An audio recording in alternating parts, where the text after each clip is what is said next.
Halo teman-teman, jumpa lagi dengan saya Nandang MJ. Baik, pada video kali ini kita akan mencoba menjelaskan atau membahas bersama, sharing, melanjutkan dari video pertama. Kali ini di video ini terkait dengan pembahasan kita tentang laporan keuangan. Laporan keuangan, sebelum menyusun laporan keuangan kan lebih bagus kita memahami dulu dari pengertian laporan keuangannya dulu, kemudian karakteristiknya, jenis-jenis laporan keuangan, kemudian tujuan laporan keuangan dan juga fungsi laporan keuangan. Kemarin kita sudah membahas pengertian, salah satunya adalah pengertian akuntansi. Kita ulas kembali supaya nyambung dengan laporan keuangan, kemudian juga nyambung dengan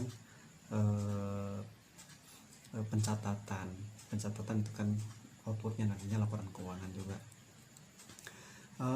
Pengertian akuntansi itu kan sebuah seni pencatatan, pengelompokan, pengikhtisaran menurut cara yang berarti dan dinyatakan dalam nilai mata uang. Semua transaksi serta kejadian yang sedikitnya bersifat finansial atau keuangan, dan dari catatan itu dapat ditafsirkan hasilnya.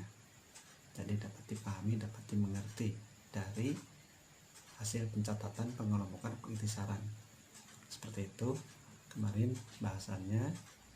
Nah, kata kuncinya kan ada seni pencatatan, berarti mencatat itu harus sistematis, kronologis, mudah dipahami. Pengelompokan, kita bayangkanlah kalau pencatatan itu acak, berarti kan akan pusing, apalagi kalau di perusahaan besar. Kalau pengertian akuntansi dari sudut proses kegiatan, itu adalah proses pencatatan. Kalau tadi seni ya, seni pencatatan, kalau ini prosesnya, penggolongan, peringkasan, pelaporan. Pelaporan di sini tentu saja laporan keuangannya, atau laporan akuntansi, laporan keuangan. Nah, apa pengertian laporan keuangan itu sendiri? Yang tadi kan pengertian akuntansi. Nah, sekarang laporan keuangan itu sendiri adalah catatan informasi keuangan suatu perusahaan dalam suatu periode tertentu yang berguna untuk mengetahui kinerja dari perusahaan itu sendiri. Jadi laporan keuangan, catatan informasi keuangan suatu perusahaan dalam satu periode yang berguna untuk mengetahui kinerja dari perusahaan itu sendiri. Itu dari definisi laporan keuangan. Kalau akuntansi tadi adalah proses pencatatan, penggolongan, peringkasan, pelaporan, dan penganalisaan data keuangan suatu organisasi. Kalau laporan keuangan sendiri adalah catatan informasi keuangan, masih menyambung dengan dari definisi akuntansi. Nah, digunakan untuk siapa atau untuk apa laporan keuangan itu? Tentu saja sesuai dengan definisi tadi, ini untuk mengetahui kinerja perusahaan di masa lalu, juga untuk dijadikan masa sekarang atau yang akan datang dalam pengambilan keputusan di masa depan.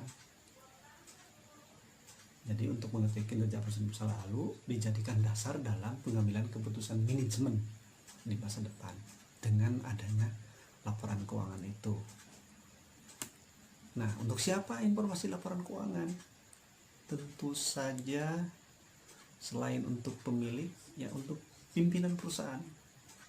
Kalau kita sebagai karyawan, sebagai manajer, sebagai akunting, pimpinan kita yang memerlukan informasi terkait dengan laporan keuangan. Tadi juga pemilik sudah disebutkan, pemilik perusahaan. Kalau kawan-kawan teman-teman yang sekarang menjabat sebagai pengurus BUMDes, pemilik perusahaan berarti kepala desa sebagai pemerintah desa yang menyertakan modal di BUMDes. Kemudian juga kreditur yang memberikan pinjaman modal pada perusahaan kita atau pada unit perusahaan kita, yang tentu saja memerlukan informasi laporan keuangan itu. Kemudian juga calon investor supaya bisa tertarik untuk menginvestkan modalnya, itu tentu saja dengan penyajian laporan keuangan yang mudah dipahami, yang terstandar seperti itu, yang jujur, yang andal gitu ya. Kemudian pegawai untuk kita sebagai karyawan, sebagai akunting, itu perlu informasi dari laporan keuangan tersebut sebagai bahan evaluasi untuk pengambilan keputusan di masa depan sesuai dengan definisi tadi dari laporan keuangan. Kemudian juga untuk pemerintah ini juga yang memerlukan informasi tentang laporan keuangan perusahaan kita. Tentu saja juga untuk penduduk, suka ada kan laporan keuangan yang dipublish. Kalau yang perusahaan-perusahaan memang sudah besar di koran-koran. Nah, selanjutnya dari pengertian tadi kita kenali dari sifat dari laporan keuangan itu, jenis laporan keuangan, tujuan dari laporan keuangan, dan fungsi laporan keuangan. Kita bahas satu-satu. Satu, sifat laporan keuangan. Dapat dipahami. Jadi sifat laporan keuangan atau karakteristik dari laporan keuangan itu harus mudah dipahami, dapat dipahami, yang terstandar. Jadi dari informasi yang kita sampaikan di laporan keuangan itu mudah dipahami oleh pembacanya, siapapun.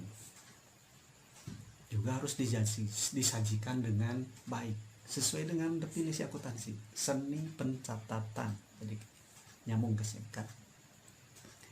Jadi disajikan dengan baik sesuai dengan standar agar pemakai informasi itu laporan keuangan tadi bisa dengan mudah dipahami.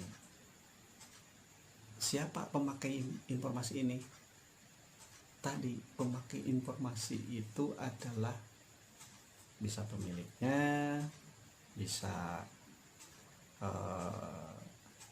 pimpinan perusahaan, karyawan, pegawai, pemerintah, investor, kreditor, pemerintah, dan masyarakat. Itu ya. Di sini kan itu sifat dari laporan keuangan. Itu yang pertama, dapat dipahami. Yang kedua, relevan. Jadi informasi yang disampaikan, dihasilkan dari laporan keuangan itu harus memberikan kejelasan tentang aliran keuangan perusahaan agar pemakai informasi bisa mengambil keputusan yang tepat. Pemakai informasi tadi sudah disampaikan, dibahas siapa saja. Boleh diulang? Silahkan diingat ya teman-teman. Nah, jadi sifat laporan keuangan yang pertama dapat dipahami, yang kedua relevan, kemudian berikutnya keandalan. Andalan berarti bisa dipertanggungjawabkan atau apa ya, bahasa ringannya, bahasa mudahnya. Jadi tidak menyesatkan dari laporan itu ya. Jujur, dibuat jujur. Jadi keandalan informasi akan mempengaruhi relevansi tadi. Artinya jika informasi yang disajikan andal, maka akan semakin relevan. Itu ya, reliable gitu, saya kan bisa bahasa Inggris lah. Tadi yang pertama dapat dipahami, kemudian relevan, yang ketiga andal dari sifat atau karakteristik laporan keuangan itu, kemudian dapat diperbandingkan. Jadi pemakai, kita sebagai pimpinan, kita sebagai pegawai, kita sebagai pemilik itu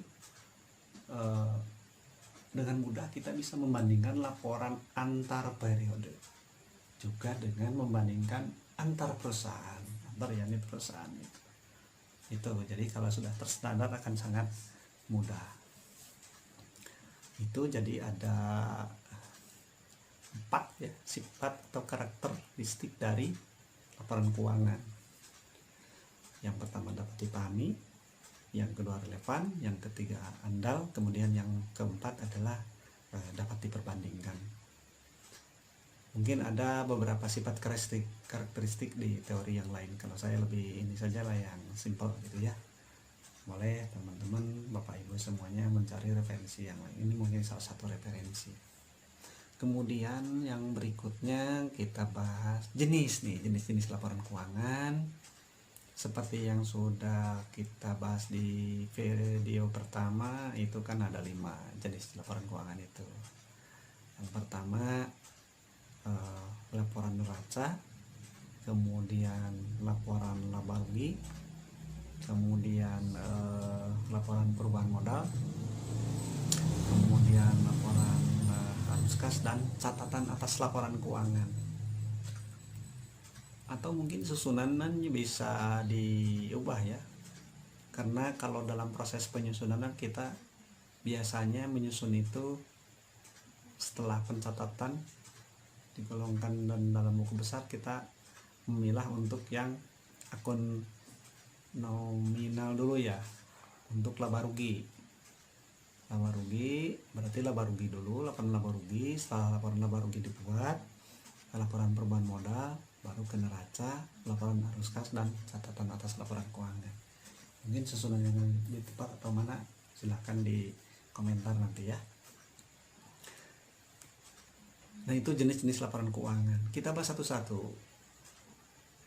Laporan neraca adalah ya yang menggambarkan harta kita, yang menggambarkan posisi keuangan, harta perusahaan, kewajiban, dan hutang gitu ya, pada periode tertentu. Neraca itu kan terdiri dari aktiva sebelah kiri, kemudian sebelah kanan hutang dan modal gitu, dalam periode tertentu. Nah, untuk aktiva nanti akan dijelaskan mungkin dalam akun tersendiri lah setelah ini ya, satu-satu runutan seperti itu. Yang pertama jenis laporan keuangan adalah neraca, kemudian laba rugi. Ini laporan yang menggambarkan jumlah penghasilan atau pendapatan hasil usaha dan beban suatu perusahaan pada periode tertentu. Nanti akan diperoleh hasil selisih dari pendapatan dengan beban-beban dalam satu periode, apakah minus atau plus. Berarti kalau plus adalah laba, kalau minus berarti rugi. Kemudian jenis laporan yang ketiga adalah laporan perubahan ekuitas atau perubahan modal. Nah, laporan ini yang menggambarkan peningkatan atau penurunan aktiva bersih atau kekayaan selama periode tertentu. Jadi laporan perubahan modal, tadinya modal berapa, misalkan ditambah dengan dari hasil usaha atau laba menjadi berapa, itu kalau laba. Seperti itu. Kalau rugi kemudian bisa juga dikurangi oleh pengambilan pribadi pemilik perusahaan. Jadi perubahan modal bisa berkurang atau bertambah. Kemudian yang berikutnya adalah laporan arus kas. Laporan arus kas ini laporan yang melaporkan selama periode tertentu dan diklasifikasikan menurut aktivitas operasi, aktivitas investasi, dan aktivitas pendanaan. Itu. Kemudian yang terakhir, catatan atas laporan keuangan. CLK ini mengungkapkan informasi tentang dasar penyusunan laporan keuangan dan kebijakan akuntansi yang dipilih, yang diterapkan terhadap peristiwa dan transaksi yang penting gitu ya. Kemudian informasi yang diwajibkan dalam pernyataan standar akuntansi keuangan itu, kemudian yang tidak disajikan di neraca itu di CLK laporkannya. Laporan arus kas dan laporan perubahan ekuitas itu yang tidak ada dalam neraca. Laporan laba rugi, laporan arus kas, dan laporan perubahan ekuitas itu dilaporkan dalam catatan atas laporan keuangan. Itu jenis-jenis laporan keuangan. Kemudian tadi setelah sifat karakteristik, kemudian jenis, kemudian tujuan. Nah, untuk tujuan laporan keuangan sesuai dengan definisi tadi, untuk memberikan informasi yang dapat dipercaya mengenai posisi keuangan. Informasi kepada siapa? Tentu saja kepada tadi pemilik, karyawan, pemerintah, yang tadi ya harus diulang-ulang. Nah, tujuan laporan keuangan itu kemudian juga untuk memberikan informasi agar pemakai dapat menaksir potensi perusahaan dalam menghasilkan laba. Tentu saja kita bisa mengetahui grafik dari perusahaan, apakah grafiknya trennya naik, rata, atau malah turun, seperti itu. Grafik dalam menghasilkan laba gitu, maksudnya asetnya meningkat atau malah tidak, atau stagnan. Kemudian tujuan yang berikutnya itu untuk memberikan informasi penting lainnya, perubahan posisi keuangan, cash flow tadi, aliran kas, dan investasi. Itu dari tujuan laporan keuangan. Kemudian yang terakhir mungkin di bahasan ini, fungsi laporan keuangan.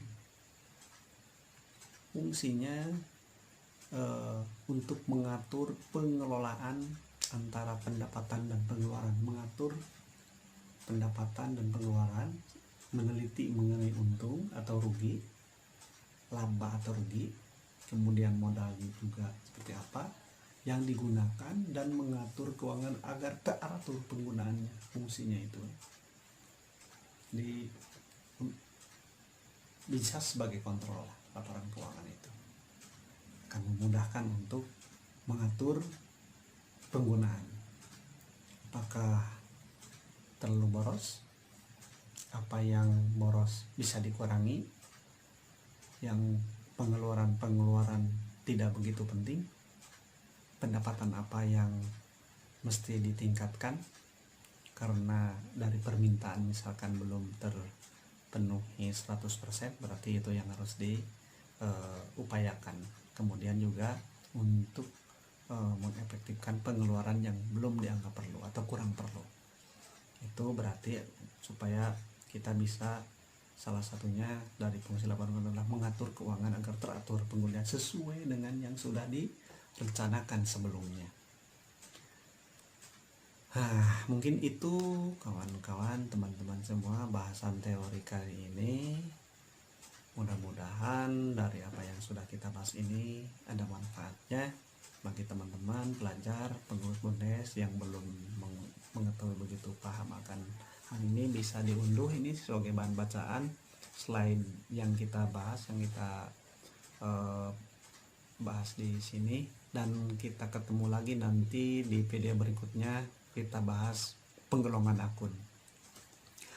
Namun sebelumnya jangan lupa, bagi yang sudah subscribe tinggal komen, like, and share. Bagi yang belum subscribe, komen, like, and share. Itu saja, terima kasih. Mohon maaf atas segala kekurangan. Sampai jumpa di video berikutnya.